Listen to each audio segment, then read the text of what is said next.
యొక్క ఏదైతే ప్రోగ్రాం ఇచ్చిందో ఆ విధి విధానాలను కానీ ఆ యొక్క టైం టేబుల్ కానీ సూచన తప్పకుండా భక్రోదీన్ గారు అలాగే కృష్ణారెడ్డి గారు ఏదైతే సమన్వయం చేస్తారో దాని ప్రకారం బ్లాక్ స్థాయిలో, మండల స్థాయిలో, నియోజకవర్గ స్థాయిలో, గ్రామ స్థాయిలో కూడా, ఎందుకంటే పెద్దల మంత్రులు గారు మాట్లాడుతూ బాపు గారు చెప్పిన మాట్లాడారు. ఇలా గ్రామాలే పట్టుకున్నారు కాబట్టి ఇట్లానికి ఇలా పార్టీకి కూడా గ్రామ శాఖలే పట్టుకున్నాం కాబట్టి గ్రామ శాఖ నుంచి మొదలుకొంటే మండల స్థాయి, జిల్లా స్థాయి, రాష్ట్ర స్థాయి వరకు కూడా ప్రతి అంశంలో కూడా పారదర్శకతతో ఇలా పారదర్శకత పాటిస్తూనే ఇవాళ నిర్ణయాలు చేస్తూ వేదికపైన పెద్దలు చాలా మంది మాట్లాడుతున్నారు. వాళ్ళు మాట్లాడిన దానిలో సహేతుకం లేదని చెప్పి నేను అనలేదు. తప్పకుండా వారి ఆవేదన వారు చెప్తున్నారు, చెప్పాల్సిన అవసరం ఉంది. చెప్తేనే పార్టీలో ప్రజాస్వామ్యం పడగలుగుతుంది. అది కాంగ్రెస్ పార్టీ యొక్క నైజం. ఎందుకంటే మన ప్రోగ్రామే అది జై బాబు, జై భీమ్, జై సంవిధానం. రాజ్యాంగం అంటే ప్రజాస్వామిక హక్కు. భారత రాజ్యాంగం మనకు అందరికీ కూడా హక్కులు ప్రసాదించింది. హక్కులు మనకు ప్రసాదిస్తే బాధ్యతను ఆశీర్వాదాలు లాంటి ప్రజలు ఎన్నికైనా బయటికి అధికారులకు ఇచ్చింది.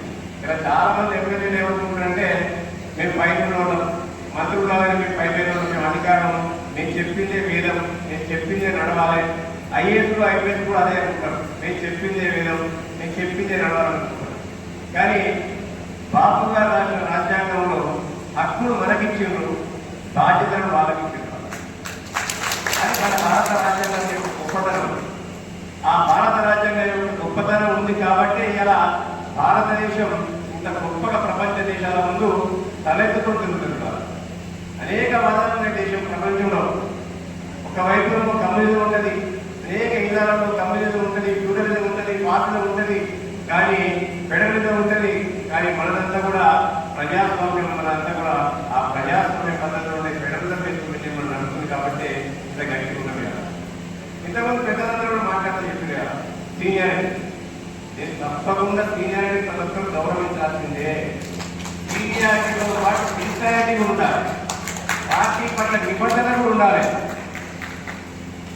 మూతులు నాటుకుంటా పార్టీకి కూతురు తప్పకూడదు, గండాలు పెట్టుకుంటా పార్టీకి ప్రాణ గండాలుగా మారకూడదు. అటువంటి కార్యకర్తలు తప్పకుండా గుర్తించాలి. మనం వాడు ఎక్కడున్నా తీసుకొని కాలు బట్టి బతిలాడి తీసుకొచ్చి మనకి గద్దెనెక్కియాలి. పార్టీలలో పదవులతోని పదవులు కావాలని ఆరాయడంతోని ఎవరైతే ఆలయం చేస్తారో వారికి రికగ్నిషన్ ఉండకూడదని చెప్పి నేను వారికి చెప్తాను. పార్టీకి నిబంధనతో పనిచేస్తున్నారు. ఎవరిని శంకించట్లే, ఎవరి స్థాయిలో వాళ్ళు పనిచేస్తారు. ఒకరేమో 10 మందిని పోగు చేస్తారు, కొంతమంది ఏమో పార్టీ యొక్క భావజాలాన్ని భావవ్యాప్తి చేస్తారు, కూర్చున్నగానే చేస్తారు. పార్టీ ఒక కేవలం డాష్ మీద స్పీచ్ ఇచ్చినంత మాత్రాన్ని పార్టీ ముందుకు పోతుంది. పార్టీకి 10 రకాల విధులు ఉంటాయి. అందుకే మన పార్టీ కూడా విధులు ఉంటాయి. ఎన్ఎస్ఐ ఉంది, యూత్ కాంగ్రెస్ ఉంది, మహిళా విభాగం ఉంది, అనేక విభాగాలు ఉన్నాయి. ఆ విభాగాలను మనం గౌరవించి ప్రజల్లోకి పోయినప్పుడే ఆ పార్టీ బాగుపడుతుంది, పార్టీ బలం అవుతుందని మీ అందరూ తెలియజేస్తున్నారు. వాళ్ళు చాలా మంది వస్తున్నారు. అవకాశం కూడా కొందరు వస్తారు, ఆశతో కొందరు వస్తారు.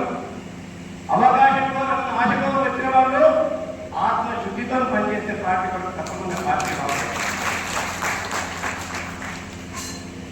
ఇలా ఆ అవకాశం వచ్చిందిగా కొత్తగా వచ్చిండ్రు. పార్టీ డెవలప్ అవ్వాలంటే కొత్తలు రావాల్సిందే కదా. కొత్తలు రాకుండా పార్టీ ఎక్కడ అవుతుంది? రిటైర్మెంట్ తప్ప రిక్రూట్మెంట్ ఉండదు. పార్టీలో రిటైర్మెంట్ తప్ప రిక్రూట్మెంట్ ఉండదు ఇక. కాబట్టి వాళ్ళు కొత్తలు పాత పార్టీ ఎక్కడ వాళ్ళంటే పార్టీ కాంగ్రెస్ పార్టీ నిర్వీర్యమైపోవాల్సిందేనా? ఆతోళం పెట్టుకుంటే పార్టీ నిర్వీర్యమైపోవాల్సిందేనా? ఇలా మన పార్టీలో మీకు ఆల్రెడీ వాళ్ళు పెద్దలు ఎందుకు ఆ రోజు పేరు వాళ్ళు ఎవరి జీవితం మాత్రం కొత్త దగ్గర వారి అనుభవాన్ని మనం తీసుకోకూడదా? పార్టీకి ఇచ్చిన ప్రతి అనుభవాన్ని వారి అనుభవాన్ని మనం జోడించుకోవాలి, పార్టీని పైకి తీసుకెళ్లే ప్రయత్నం చేయాలి. అంతే తప్ప పాత కొత్తల సమ్మేళనంతోనే పార్టీ ముందుకోవద్దని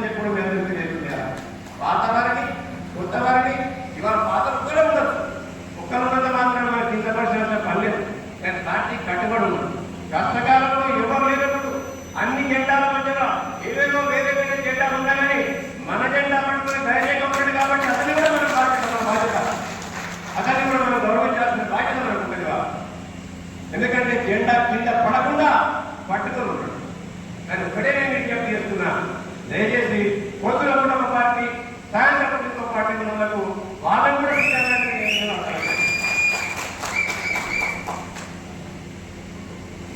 ఇలా పార్టీ పటిస్తున్న వరకు పార్టీ నిర్ణయించింది 10 మంది పనిచేస్తారు కదా, ఇవాళ పెద్దలు ముఖ్యంగా మంత్రి గారు 10 మంది ప్రయత్నం చేస్తారు. ప్రయత్నాల్లో ఎవరికో ఒకరికి వస్తుంది, వచ్చిన తర్వాత వాళ్ళు పడగొట్టరా, పడవనికి పని లేదు.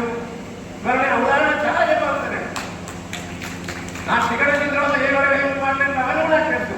కానీ పార్టీ క్రమశిక్షణ దృష్ట్యా నేను ఎవరిపైన కూడా అపార్థాలు వేయట్లేదు, ఎవరిపైన కూడా ఆరోపణలు చేయట్లేదు. ఇవాళ నా పైన కూడా ఇన్ఛార్జ్ వచ్చిన తర్వాత చాలా మంది నాకు అపార్థాలు వేస్తారు. కానీ ఒక్కటి చెప్తున్నాను, ఇవాళ వాళ్ళందరూ కూడా ఎవరున్నా అందరూ ముఖం మీద మాట్లాడుతుంది. ఎంగిలి మెదడులో ఆశపడి నేను బతకట్లే కదా, నేను రాజకీయాన్ని ఒక వృత్తిగా తీసుకున్నా. కానీ రాజకీయం నా జీవితంగా తీసుకోలేదు, నా జీవితంగా తీసుకోవాలి. రాజకీయం అంటే సామాజిక సేవగా తీసుకున్నా. కానీ రాజకీయం నా జీవిత విధానం వరకు జీవన వృత్తిపరంగా నేను తీసుకోలేదని. ఈ కాన్స్టిట్యూన్సీ చాలా కష్టమైన కాన్స్టిట్యూన్సీ అని చెప్పాడు. నేను ఇప్పుడు కూడా సవాల్ చెప్తున్నా, ఎవరికైనా డబ్బు ధైర్యం కొట్టాల శక్తి ఉంటే చెప్తున్నా.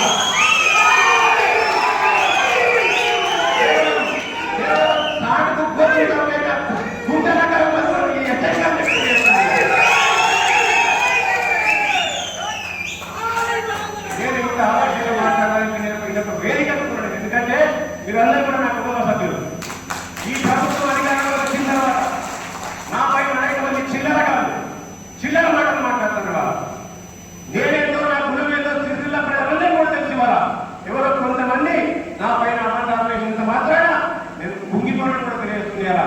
నా కొరకు కష్టపడ్డా, ఈ కాంగ్రెస్ పార్టీ కొరకు కష్టపడ్డా, ఈ సిరిసిల్ల అనుమతి కొరకు కష్టపడి అనేక కేసుల్లో ఎక్కువ చాలా మంది అడిగాల. ఒక్కొక్కరి నెలలో 10 రోజులు 5 రోజులు కోట్ల నమ్ముతున్న వాళ్ళు వాళ్ళ కొరకు ఇంకా కష్టపడి ఇంకా వాళ్ళ కొరకు ఇంకా నేను ఇక్కడ అది తెలియజేస్తున్నా. అంతే తప్ప ఏదో రాజకీయంగా నాకేదో లబ్ధి వస్తుంది. నేను కేవలం రాజకీయంగా ఎవరైతే ఈ ప్రాంతాన్ని దోచుకుని తింటుందో ఆ దోచుకుని తిండే వాళ్ళ గుండెల్లో ఉండాలని చెప్పి మాట్లాడుతున్నారు. ఇప్పటికైనా ఇటువంటి గ్రహించి ఎవరైనా చిల్లర మల్లర మాటలు మాట్లాడితే వాళ్ళ ఆత్మ విమర్శన చేసుకోవాలని చెప్పి నేను వారికి సమయంగా విజ్ఞప్తి చేస్తున్నాను. అంతే తప్ప నాకు ఎవరు కక్షలు, నాకెవరు కూడా కక్షలు కార్పణ్యాలు కావలేదు ఎవరిపైన కూడా.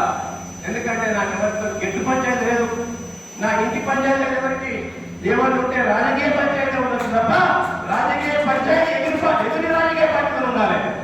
కానీ ఈ రాజకీయ పార్టీలు కాదు వాళ్ళ. అందుకే అన్నారు ఇంటి నెంబర్లు ఇక్కడ కూడా పడతాడని చెప్పి అటువంటి ఇంటి నెంబర్ కాబట్టి నేను అవకాశంగా తీసుకొని నేను మాట్లాడింది తప్ప ఎవరు కించపడతారని చెప్పో, ఎవరి మనోభావాలు దెబ్బతీయాలని చెప్పో కాదు. ఇప్పటికైనా మనలో మనం ఆత్మ పరిశీలన చేసుకుని పార్టీ పటిష్టత వరకు కలిసి పనిచేద్దామని చెప్పి వారందరూ కూడా విజ్ఞప్తి చేస్తూ ఈ అవకాశం ఇచ్చిన సభాధ్యక్షుడు ఆదిత్య